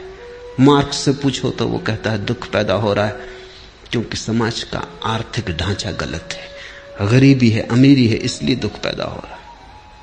फ्रायड से पूछो तो वो कहता है दुख इसलिए पैदा हो रहा है कि मनुष्य को अगर उसकी वृत्तियों के प्रति पूरा खुला छोड़ दिया जाए तो वो जंगली जानवर जैसा हो जाता है। दुख पैदा होगा उससे, सभ्यता नष्ट हो जाएगी। अगर उसे संभाला बुझाया जाए, तैयार किया जाए, परिष्कृत किया जाए तो दमन हो जाता है। दमन होने से दुख पैदा होता है। इसलिए फ्रायड ने कहा दुख कभी भी ना मिटेगा। अगर आदमी को बिल्कुल खुला छोड़ दो तो मारकाट हो जाएगी, क्योंकि आदमी के भीतर 1000 तरह की जानवरी वृत्तियां हैं। अगर दबाओ, ढंग का बनाओ, सज्जन बनाओ तो दमन हो जाता है, दमन होता है तो दुख होता रहता है, वृत्तियां पूरी नहीं हो पाती। पूरी करो तो मुसीबत, न पूरी करो तो मुसीबत। तो फ्रायड ने तो अंत में कहा कि आदमी जैसा है कभी सुखी हो ही नहीं सकता, सुख असंभव है। फ्रायड और मार्क्स, इनका विश्लेषण ही अगर अकेला विश्लेषण होता तो पक्का है कि आदमी कभी सुखी नहीं हो सकता। क्योंकि रूस में गरीब अमीर मिट गए लेकिन दुख नहीं मिटा। गरीब अमीर मिट गए तो दूसरे वर्ग खड़े हो गए। कोई पद पर है, कोई पद पर नहीं है, कोई कम्युनिस्ट पार्टी में है, कोई कम्युनिस्ट पार्टी में नहीं है। जो पद पर है वो इतना शक्तिशाली हो गया है जितना धनी पुराने दिनों में कभी भी न था, और जो पद पर नहीं है वो इतना निर्बल हो गया है जितना भूखा भिखमंगा गरीब कभी नहीं था। धनी के हाथ में इतनी ताकत कभी नहीं थी जितनी रूस में पदाधिकारी के हाथ में।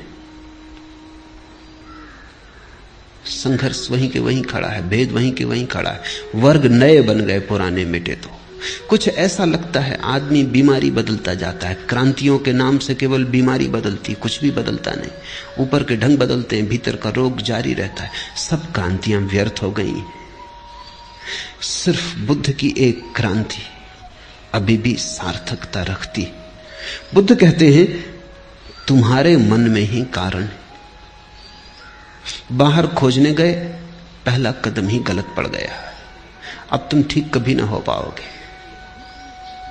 तुम्हारे मन में ही दुख का कारण है। जब भी तुम किसी को दुख देना चाहते हो तुम दुख पाओगे। जब भी तुम दुख देने की आकांक्षा से भरे किसी विचार के पीछे जाते हो तुम दुख के बीज बो रहे हो। दूसरे को दुख मिलेगा या नहीं मिलेगा, तुम्हें दुख जरूर मिलेगा। तुम अगर आज दुख पा रहे हो तो बुद्ध कहते हैं कल बोए बीजों का फल है। और अगर कल तुम चाहते हो दुख न पाओ तो आज कृपा करना, आज बीज मत बोना। यदि कोई दोषयुक्त मन से बोलता है, सोचता है, व्यवहार करता है या वैसे कर्म करता है तो दुख उसका अनुसरण वैसे ही करता है जैसे गाड़ी जाती तो बैलों के पीछे चाक चले आते। तुम्हारे मन में अगर किसी को भी दुख देने का जरा सा भी भाव है तो तुम अपने लिए बीज बो रहे हो। क्योंकि तुम्हारे मन में जो दुख देने का बीज है वो तुम्हारे ही मन की भूमि में गिरेगा, किसी दूसरे की मन की भूमि में नहीं गिर सकता। बीज तो तुम्हारे भीतर है, वृक्ष भी तुम्हारे भीतर ही होगा, फल भी तुम ही भोगोगे। अगर बहुत गौर से देखा जाए तो जब तुम दूसरे को दुख देना चाहते हो तब तुमने अपने को दुख देना शुरू कर ही दिया। तुम दुखी होने शुरू हो ही गए। तुम क्रोधित हो, किसी पर क्रोध करके उसे नष्ट करना चाहते हो। उसे तुम करोगे या नहीं ये दूसरी बात है, लेकिन तुमने अपने को नष्ट करना शुरू कर दिया। बुद्ध कहते थे क्रोध से बड़ी कोई मूढ़ता नहीं। दूसरे के कसूर के लिए तुम अपने को दंड देते हो। एक आदमी ने तुम्हें गाली थी, कसूर उसका होगा, अब क्रोधित तुम हो रहे हो, दंड तुम अपने को दे रहे हो, कसूर उसका था। इससे ज्यादा मूढ़ता और क्या हो सकती। उसने गाली दी, उसकी समस्या है, तुम क्यों बीच में आते हो। तुम गाली मत लो, लेने पर निर्भर है, लेना आवश्यक नहीं। आप मुझे गाली दे सकते हैं लेकिन लेने पर थोड़ी मजबूर कर सकते। देना आपके बस में, लेना मेरे बस में। उस मालकियत को मुझसे कोई कभी नहीं छीन सकता।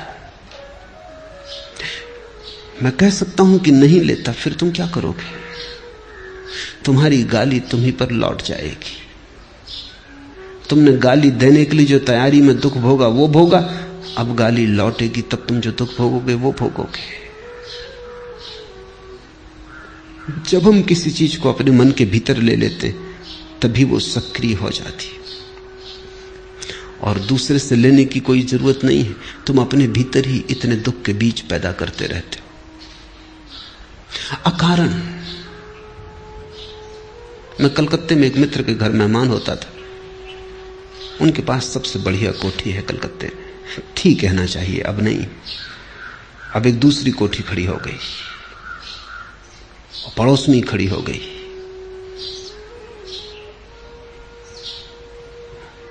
जब मैं उनके घर मेहमान होता था तो वो हमेशा अपने मकान में मुझे ले जाते। कई बार दिखा चुके थे, मगर फिर दिखाते। उनका रस खत्म नहीं होता था। तो उन्होंने मकान न दिखाया। मैं थोड़ा हैरान हुआ, क्या ये आदमी बदल गया? मैंने पूछा कि क्या मामला है, मकान नहीं दिखलाइएगा? कहने लगे क्या खाक दिखलाएं, क्या हुआ? देखते नहीं कि बगल में एक बड़ा मकान खड़ा हो गया। जब तक इससे बड़ी कोठी ना कर लूं तब तक अब चैन नहीं। अब क्या दिखाना है? इनका मकान वैसी का वैसा है, क्योंकि बगल का मकान इनके मकान में कुछ फर्क नहीं किया है। इनका मकान ठीक उतना ही सुंदर है जैसा था, लेकिन बगल में एक मकान खड़ा हो गया। बड़ी लकीर किसी ने खींच दी, इनकी लकीर छोटी हो गई बिना छुए। किसी ने छुआ नहीं, हाथ नहीं लगाया, मगर बगल में एक लकीर खड़ी हो गई। उनकी पत्नी ने मुझसे कहा कि कुछ समझाइए इनको, न सोते हैं न चैन, इनकी छाती पे बोझ हो गया वो बगल का मकान। बगल के मकान वाले को शायद पता भी ना हो कि कोई जला भुंजा जा रहा है, कि कोई मरा जा रहा है, मगर इस आदमी ने अपने भीतर एक बीज बो लिया। ये उस मकान से नहीं आया है, क्योंकि इसकी पत्नी को कोई तकलीफ नहीं, इसकी पत्नी भी वही है, इसे कोई तकलीफ नहीं है। मकान से नहीं आया है, इसके अपने भीतर के मन का रोग है। एक ईर्ष्या जगी, अहंकार को चोट लगी है। मैंने उनसे कहा कि मैं सदा जानता था कभी न कभी ये झंझट होगी। आप अपने मन में अपने मकान का इतना रस लेते कि कोई भी मकान अगर खड़ा हो गया तो आप जी ना सकोगे। क्योंकि सदा आपको देख के मुझे ऐसा लगा ये मकान आपके लिए नहीं है, आप मकान के लिए हो। आप मालिक नहीं हो, ये मकान मालिक है। आप वस्तु को अपना सब संभाल दिए, दे दिए वस्तुओं को, आप गुलाम हो गए। मुझे डर था कि कभी न कभी ये होगा, कोई मकान बड़ा बगल में खड़ा हो जाएगा तो तुम न झेल पाओगे। वो रुग्ण रहने लगे जब से वो मकान बन गया।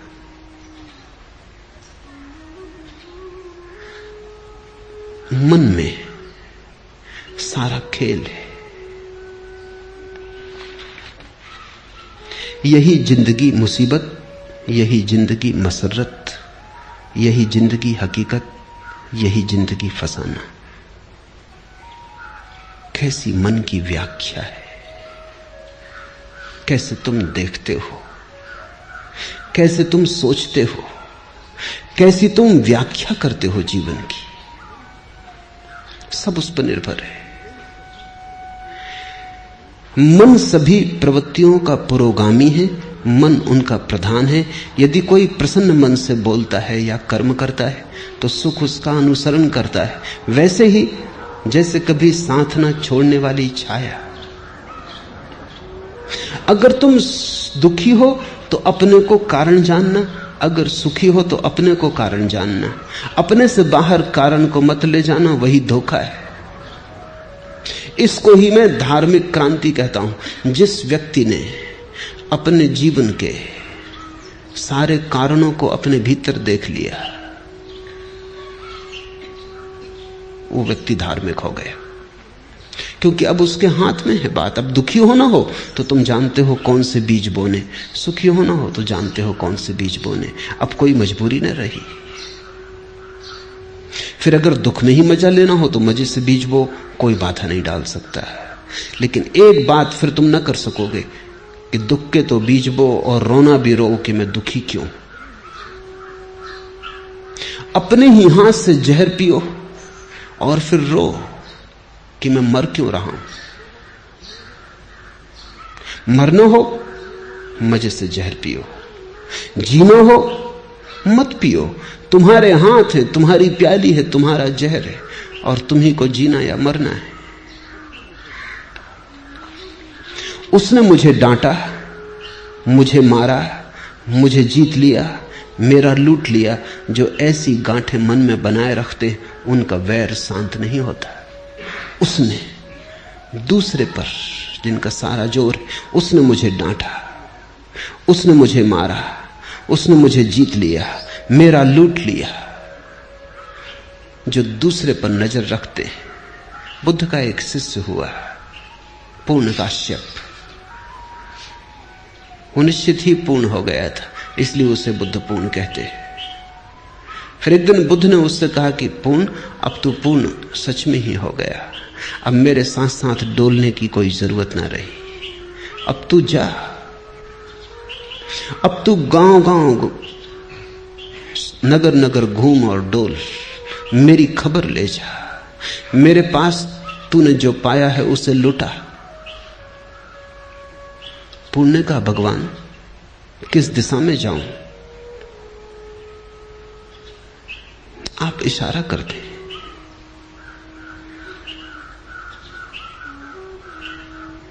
बुद्ध ने कहा तू खुद ही चुन ले, अब तू खुद ही समर्थ है, अब मेरे इशारे की भी कोई जरूरत ना रही। तो पूर्ण ने कहा कि जाऊंगा। सूखा नाम का एक इलाका था बिहार में, वहां जाऊंगा। बुद्ध ने कहा तू खतरा मोल ले रहा है, वो जगह भली नहीं, लोग सज्जन नहीं, लोग बड़े दुष्ट हैं और लोग सताने में रस लेते हैं, लोग तुझे परेशान करेंगे। इन पीत वस्त्रों में उन्होंने भिक्षु कभी देखा नहीं, वो बड़े जंगली हैं, तू वहां मत जा। पर पूर्ण ने कहा इसलिए तो उनको मेरी जरूरत है, किसी को तो जाना ही होगा।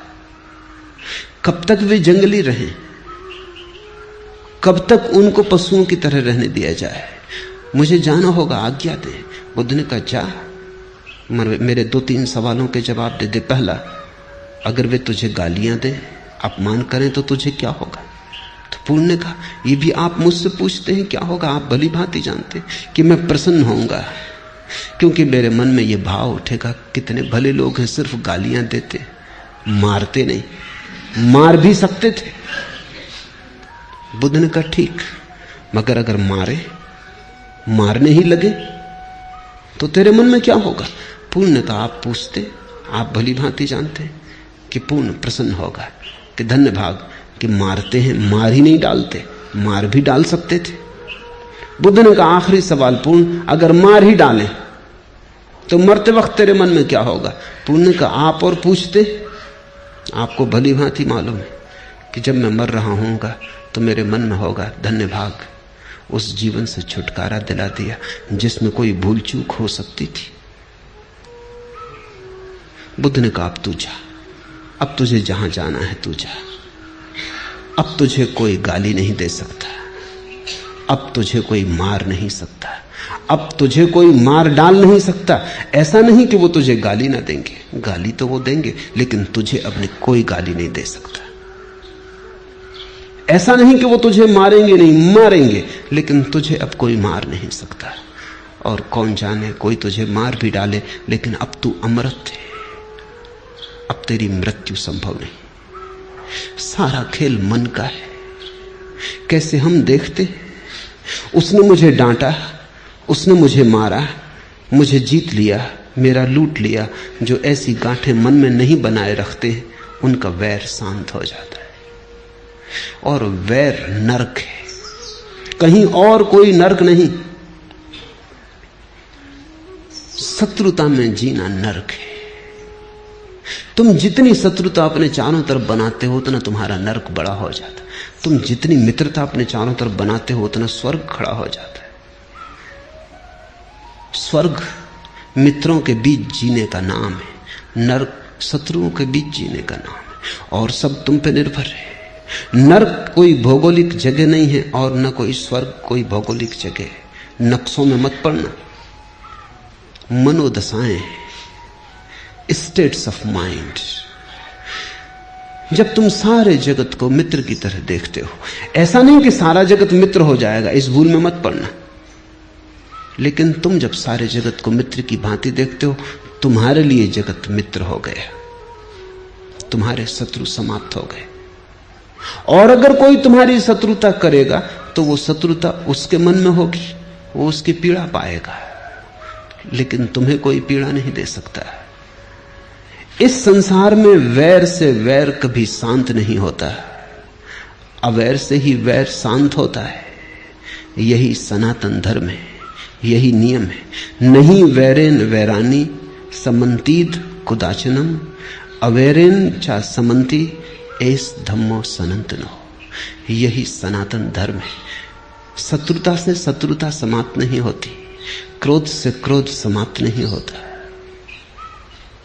वैर से वैर नहीं मिटता। और जितना वैर बढ़ता जाता है उतना तुम अपने चारों तरफ अपने हाथों नरक निर्मित करते चले जाते हो। ये जगत तुम्हारी कृति है, तुम चारों तरफ अपना परिवेश बनाते हो।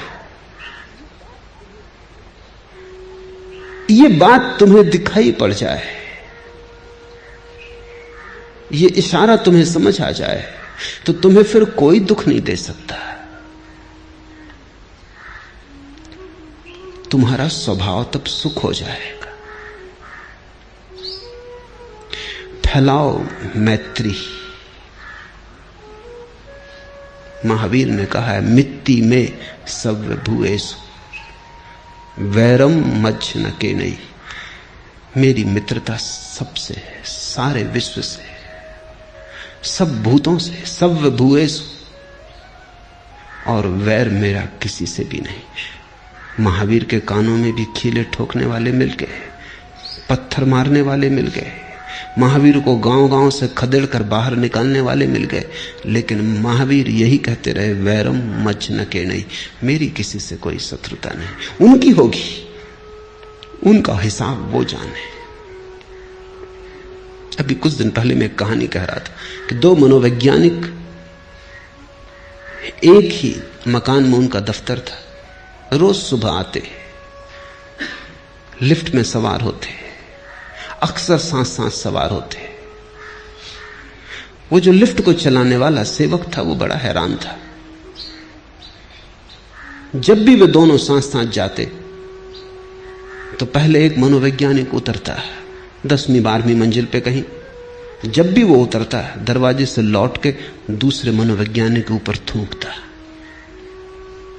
चला जाता अपनी तरफ, और दूसरा चुपचाप अपना रुमाल निकाल के अपना मुंह पहुंच लेता, टाई पहुंच लेता, या कोट पे पड़ गया होता थूक पहुंच लेता, रख लेता और अपना बस तैयारी करने लगता, क्योंकि 15वें या 20वें मंजिल पे उसको उतरना। आखिर उस लिफ्ट मैन को और संभालना मुश्किल हो गया। एक दिन उसने कहा कि बात बहुत हो जा रही, ये मामला क्या है, ये आदमी क्यों आपके ऊपर थूकता है? तो उस मनोवैज्ञानिक ने कहा, ये उसकी समस्या है, उसी से पूछो, मेरा इसमें कोई हाथ ही नहीं, ये समस्या उसकी है, उसी से पूछो, बेचारा जरूर कोई ना कोई पागलपन उसे सवार है, मेरा तो कुछ भी नहीं बिगड़ता, पहुंच लेता हूं। उसकी सोचो, असली तकलीफ वही पा रहा है। थूकने के पहले तकलीफ पाता होगा, थूकते वक्त तकलीफ पाता है, पीछे तकलीफ पाता होगा, क्योंकि समस्या उसकी है, वही कुछ कर रहा है, हम तो केवल दर्शक हैं। अगर जीवन को ऐसे देखने की कला आ जाए तो फिर तुम्हें कोई दुख नहीं दे सकता। दूसरा देना भी चाहे तो ये उसकी समस्या है। और तुम इस भ्रांति में कभी मत पड़ना कि वैर से तुम दूसरों के वैर को मिटा दोगे, कभी कोई नहीं मिटा पाया। प्रेम से ही मिटता है वैर, करुणा से ही मिटता है क्रोध। इस संसार में वैर से वैर कभी शांत नहीं होते, अवैर से ही होते। यही सनातन नियम है, ये बुद्ध के धर्म की आधारशिला है। और थोड़ा सोचो भी, कि कौन तुम्हें सुख दे पाता है, कौन तुम्हें दुख दे पाता है। सब तुम्हारे मन का ही हिसाब है। अभी घड़ी भर पहले जो बात सुख देती थी, घड़ी भर बाद दुख देने लगती। अभी जो बात दुख दे रही, घड़ी भर बाद सुख दे सकती है। तुम्हारी व्याख्या, तुम कैसे उस बात को पकड़ते हो, क्या उस बात को रंग देते हो, क्या रूप देते हो। और अगर तुम्हें यह दिखाई पड़ जाए कि कोई दूसरा सुख नहीं दे सकता, तो दुख कैसे देगा। किसने तुम्हें कभी कोई सुख दिया, याद है कुछ? किसने तुम्हें कभी कोई आनंद दिया, याद है कुछ? और जब किसी ने कोई सुख नहीं दिया, तो दुख कोई क्या देगा। मैं एक गीत कल पढ़ता था, बात मूल्यवान लगी। डरूं में किस लिए गुस्से से, प्यार में क्या था। मैं अब खिजा जो रोऊं, बहार में क्या था।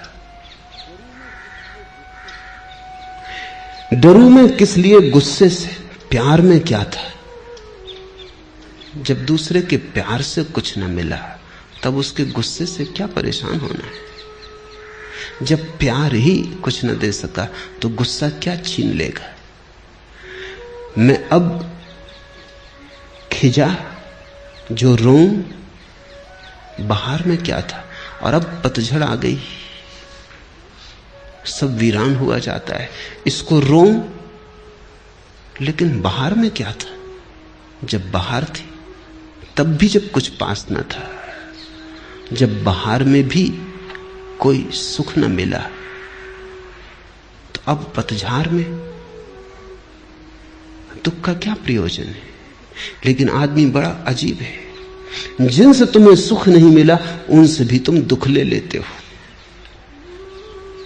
जिनके जीते जी तुम्हें कभी कोई शांति नहीं मिली, उनके मरने पर तुम रोते हो। मैं एक युगल को जानता हूं। जब तक पति जिंदा रहा, पति और पत्नी निरंतर कलह करते रहे। कभी कभी मेरे पास आते थे, लेकिन सुलझाव कोई आसान न था। सब उलझाव सुलझ जाएं, पति पत्नी के बड़े मुश्किल से सुलझते, क्योंकि सुलझाना ही नहीं चाहते। शायद वही उनकी जिंदगी है, वही व्यस्तता है, वही कुल भराव है। वो भी चला जाए तो फिर बड़ा खाली हो जाता है। कई बार तलाक देने की बात भी उठी, लेकिन उस पे भी राजी ना हो पाते थे। फिर पति शराब पीने लगा और शराब पीते पीते मरा। जवान ही था, अभी कोई 36 साल उम्र थी, ज्यादा नहीं थी। जब मर गया तो पत्नी मेरे पास आई, छाती पीट पीट कर रोने लगी। मैंने उससे कहा, अब तू रोना बंद कर, क्योंकि जिस आदमी के कारण तू कभी हंसी नहीं, उसके लिए रोना क्या। और मैं जानता हूं कि 1000 बार तेरे मन में यह सवाल उठता रहा होगा कि यह आदमी मर ही जाए तो अच्छा। बोल, झूठ कहता हूं या सच। वो थोड़ी चौंकी। उसने कहा, आपको कैसे पता चला। पता चलने की क्या बात है। कितनी बार तूने नहीं सोचा है कि आदमी मर ही जाए तो झंझट मिटे। अब मर गया, आकांक्षा पूरी हो गई, अब क्यों रोती है। जिससे तुझे सुख नहीं मिला, उससे दुखी होने का क्या प्रयोजन है। लेकिन यही बड़े मजे की बात है, सुख लेने में तो तुम बड़े कंजूस, दुख लेने में तुम बड़े कुशल। सुख तो तुम बामुश्किल स्वीकार करते हो, दुख तुम द्वार सजा के खड़े हो सदा, स्वागतम, हाथ फैलाए खड़े हो सदा। तुम दुखी होना चाहते हो, दुखवादी हो, अन्यथा कोई कारण नहीं तुम्हारे दुखी होने का। जीवन को जो जानते हैं वो पहचान लेते हैं कि न तो दूसरे से सुख मिलता है न दुख मिलता है। ना तो किसी के जीवन से तुम्हें जीवन मिलता है, न किसी के मौत से तुम्हें मौत मिलती है। डरूं मैं किस लिए गुस्से से, प्यार में क्या था, मैं अब खिजा जो रहूं बाहर में क्या था। और जब तुम्हें दोनों बातें साफ दिखाई पड़ जाती हैं, तब जैसे एक उद्घाटन हो जाता है भीतर, एक बिजली कौन जाती कि ये मैं ही हूं, अपनी ही शक्ल देखता हूं, दूसरे तो केवल दर्पण है। अपने ही प्रतिबिंब, अपनी ही प्रतिध्वनि, अपनी ही परछाई पकड़ता हूं, दूसरे तो केवल दर्पण है, घाटियां हैं जिनमें अपनी ही आवाज गूंज के लौट आती।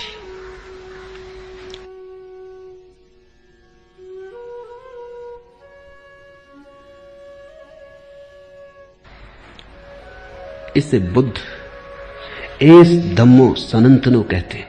यही धर्म का सनातन सूत्र है। न परमात्मा, न मोक्ष, न वेद, न आत्मा, कोई भी धर्म के मूल आधार नहीं है। बुद्ध कहते एस धम्मो सनातनो। ये छोटा सा सूत्र कि तुम्हारे दुख के कारण तुम हो, तुम्हारे सुख के कारण तुम हो, और दूसरे को दुख देने से तुम कभी सुख न पा सकोगे, दूसरे को सताने से कभी तुम उत्सव न मना सकोगे। वैर से वैर शांत नहीं होता, अवैर से शांत हो जाता है। अवैर बरस जाए, वैर की अग्नि शांत हो जाती, फिर हो या न शांत ये कोई सवाल नहीं है, तुम्हारे लिए समाप्त हो जाती है।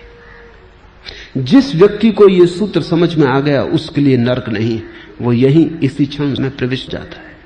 उसका स्वर्ग कल नहीं है, उसका स्वर्ग अभी है। हम इस संसार में नहीं रहेंगे, सामान्य जन ये नहीं जानते, और जो इसे जानते हैं उनके सारे कलह शांत हो जाते। बड़ी थोड़ी देर का बसेरा है, रैन बसेरा। सुबह हुई और चल पड़ेंगे यात्री। ये कारवां यहीं ठहरा ना रहेगा। ये तंबू हैं जिनको तुमने घर समझा है, ये अभी अभी लगाए हैं, अभी अभी उखाड़ने का वक्त आ जाएगा। और कितने कारवां तुमसे पहले निकल चुके, उनके पद भी नहीं रहे, खो गए हैं बिल्कुल। दूर उनके पैरों की, घुड़सवारों की उड़ती धूल भी दिखाई नहीं पड़ती। सिकंदर की फौजों की उड़ती धूल भी अब दिखाई नहीं पड़ती। यहां क्षण भर हम हैं, हम जैसे बहुत लोग पहले थे। वैज्ञानिक कहते हैं कि एक एक आदमी के नीचे कम से कम 10-10 आदमियों की लाश गड़ी। तुम जहां बैठे हो वहां 10 आदमी मर चुके। हर आदमी मरघट पे बैठा है, लाशों के ढेर पे बैठा है। कितनी देर तुम जिंदा है? थोड़ी देर जल्दी तुम भी 11वीं लाश बन जाओगे और 12वां आदमी तुम्हारे ऊपर बैठा होगा। कारवां की उड़ती धूल भी दिखाई नहीं पड़ती, कारवां खुद ही धूल हो गए। इस संसार में सदा नहीं रहेंगे, ऐसा जिसको समझ में आ गया उसी को इस संसार में रहने का ढंग आ गया। जिसको समझ में आ गया कि ओस की बूंद है, अब गिरी तब गिरी, भोर की तरैया है, अभी अब डूबी तब डूबी, क्षण भर का खेल है, फिर क्या चिंता है, फिर किसको दुख देना है, किसको पीड़ा देनी, किससे शत्रुता लेनी है। शत्रुता हम ले पाते हैं इसी आधार पर कि जैसे सदा रहना है। तुम थोड़ा सोचो, अगर इसी वक्त खबर आ जाए कि आज सांझ तुम्हारी मौत हो जाएगी, पक्की खबर आ जाए, क्या तुम नहीं अपने दुश्मनों से क्षमा मांग आओगे? क्या नहीं तुम उनसे जिनको मिटाने को तत्पर थे क्षमा याचना कर लोगे? क्या वैर समाप्त नहीं हो जाएगा?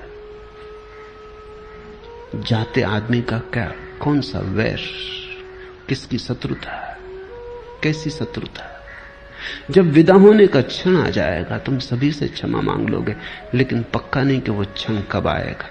अभी आ सकता है, लेकिन एक बात पक्की है कि कभी ना कभी आएगा, ज्यादा देर नहीं है।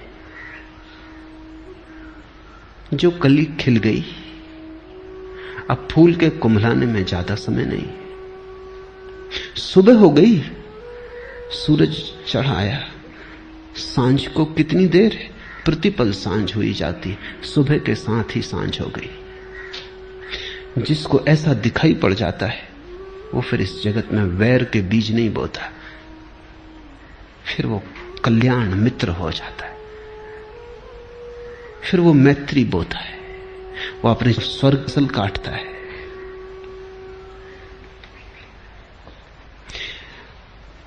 हम इस संसार में नहीं रहेंगे, सामान्य जन ये नहीं जानते, ऐसे जीते हैं जैसे सदा यहां रहना है, उसी से सारी भूल हो जाती है।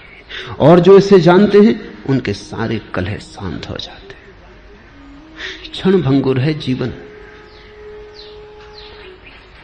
आंख झपी, क्षण भर का सपना है जीवन। इस पर बहुत भरोसा मत कर लेना, इस पर तुमने जितना ज्यादा भरोसा किया उतने ही भटक जाओगे। इसमें सो मत जाना, जागे रहना। नींद स्वाभाविक लगती है क्योंकि नींद सनातन की आदत हो गई है। जागना कठिन मालूम पड़ता है क्योंकि कभी जागे नहीं, लेकिन एक बार तुम जाग जाओगे तो ये जीवन तो क्षणभंगुर हो जाएगा, महाजीवन के द्वार खुलेंगे। एक बार तुम जाग के देख लोगे तो तुम हंसोगे, क्या सपने देखते थे, जबकि सत्य के खजाने उपलब्ध थे। लेकिन बुद्ध उन खजानों के संबंध में कुछ भी नहीं कहते, वो कहते हैं डर है। खजाने की बात भी तुम सुन लेते हो सपने में तो तुम उसका भी सपना बना लेते हो और नींद तुम अपनी गहरी कर लेते हो। इसलिए बुद्ध कहते हैं उस संबंध में कुछ भी ना कहेंगे। इसलिए बुद्ध निषेधात्मक है, निगेटिव है, उनका धर्म नकार का है। वो ब्रह्म की बात नहीं करते क्योंकि वो तो उसकी बात हो जाएगी जो खुली आंख से दिखाई पड़ता है। वो मोक्ष की बात नहीं करते क्योंकि तुमसे क्या मोक्ष की बात करनी, तुम इतनी गहरी नींद में पड़े हो, तुमने संसार की ऐसी शराब पी ली कि तुमसे क्या मोक्ष की बात करनी। शराब के नशे में तुम मोक्ष को सुनोगे भी तो भी कुछ और समझोगे, अनर्थ हो जाएगा। वो कहते हैं इतना ही समझो कि तुम नाली में पड़े हो, बेहोश पड़े हो, जागो। बुद्ध मेटाफिजिक्स, दर्शन शास्त्र की बात नहीं करते, वो सिर्फ तुम्हारी बीमारी की बात करते हैं और निदान उनका दुरुस्त 100% सही है। इस निदान पर सोचना। बुद्ध का धर्म भरोसे का धर्म नहीं, गहन सोच विचार, चिंतन मनन, और उसी चिंतन मनन और सोच विचार से उठे हुए ध्यान का धर्म है। परमात्मा, आत्मा, मोक्ष, ये शब्द बुद्ध के लिए पराये। बुद्ध तो तुम्हारे मन का खंड खंड करेंगे क्योंकि तुम्हारा मन ही एकमात्र सवाल है। जो उपनिषदों ने कहा है, वेदों ने कहा है, कुरान ने कहा है, बाइबल ने कहा है, लेकिन बुद्ध उसको कहते नहीं। इस बात को स्मरण रखना, जो पाना है वो पाकर ही जाना जाएगा,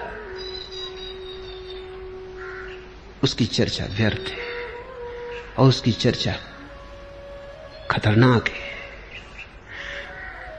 ज़ेन फकीर हैं जापान में, बुद्ध को प्रेम करते हैं, सुबह सांझ पूजा करते हैं, लेकिन वे कहते हैं अगर बुद्ध का भी बहुत ज्यादा विचार मन में आने लगे और बुद्ध के प्रति भी बहुत ज्यादा लगाव बनने लगे तो सावधान, कहीं नींद में नया सपना तो नहीं आता। रास्ते पर जाएं, उठा के तलवार काट देना। बोकुजू अपने गुरु के पास था, उसके गुरु ने कहा कि देख अब वो खतरा करीब आ रहा है जब बुद्ध तुझे रास्ते पे मिलेंगे। तू डरना मत, लगाव भी मत करना, राग मत लगाना, उठा के तलवार काट देना, 2 टुकड़े खंड खंड कर देना बुद्ध के, चाहे तोड़ के नमस्कार कर लेना, लेकिन पहले तोड़ देना। बोकुजू ने कहा लेकिन तलवार, कहां से तलवार लाऊंगा वहां? गुरु ने कहा घबरा मत, जहां से बुद्ध को लाया कल्पना का सब जाल है, वहीं से तलवार भी ले आना, उठा के एक तलवार काट ही देना, कहीं ऐसा ना हो कि बुद्ध का सपना आने लगे। बुद्ध ने सपने को कोई सहारा नहीं दिया। बुद्ध से बड़ा मूर्ति भंजक जगत में नहीं हुआ है। और बड़े विडंबना की बात है, बुद्ध से ज्यादा मूर्तियां किसी की नहीं है, और उससे बड़ा मूर्ति भंजक कोई नहीं। उर्दू में शब्द है बुद्ध के लिए बुद्ध। बुद्ध जो है, जिसका मतलब अब मूर्ति होता है, बुद्ध का ही बिगड़ा हुआ रूप है। इतनी मूर्तियां बनी बुद्ध की कि बुद्ध शब्द बुद्ध होकर मूर्ति का ही पर्यायवाची हो गया। और इतना बड़ा मूर्ति भंजक कोई भी नहीं। बुद्ध की तलवार तुम्हें काटेगी, तुम्हें खंड खंड कि तुम ही बचो तुम्हारी शुद्धता में, तुम्हारे परिपूर्ण निर्दोषता में, तुम्हारे क्वारेपन में। वही बच्चा है जो काटा नहीं जा सकता। नैनम छिदन्ति शस्त्राणि, जिसे छेदा नहीं जा सकता, जिसे जलाया नहीं जा सकता। बुद्ध छेदेंगे और जलाएंगे ताकि जो छेदा जा सकता है वो छिद जाए, जो जलाया जा सकता है वो जल जाए, और फिर तुम बच जाओ तुम्हारी परिशुद्ध अवस्था में। वही वेदों का ब्रह्म है, महावीर का कैवल्य है, कपिल और कणाद का मोक्ष, बुद्ध का वही निर्वाण है। निर्वाण शब्द नकारात्मक है। निर्वाण का अर्थ होता है दिए को फूंक कर ज्योति का गई। बुद्ध कहते हैं ऐसा ही निर्वाण है। मैं चाहूंगा कि तुम फूंक मारो और अपने को बुझा दो, और फिर मत पूछो कि कहां गए। खो गई अनंत में, हो गई एक एक के साथ, मगर पूछो मत कहां गई। निराकार के साथ एक हो गई, मगर पूछो मत, कहने में बात बिगड़ जाएगी। चुप्पी और चुप्पी में समझ लो। ऐसी बड़ी गहन बुद्ध के विश्लेषण और निषेध में हम उतरेंगे। अगर तुम हिम्मत पूर्वक बुद्ध के विश्लेषण में उतर जाओ तो बुद्ध तुम्हें परम स्वास्थ्य की दशा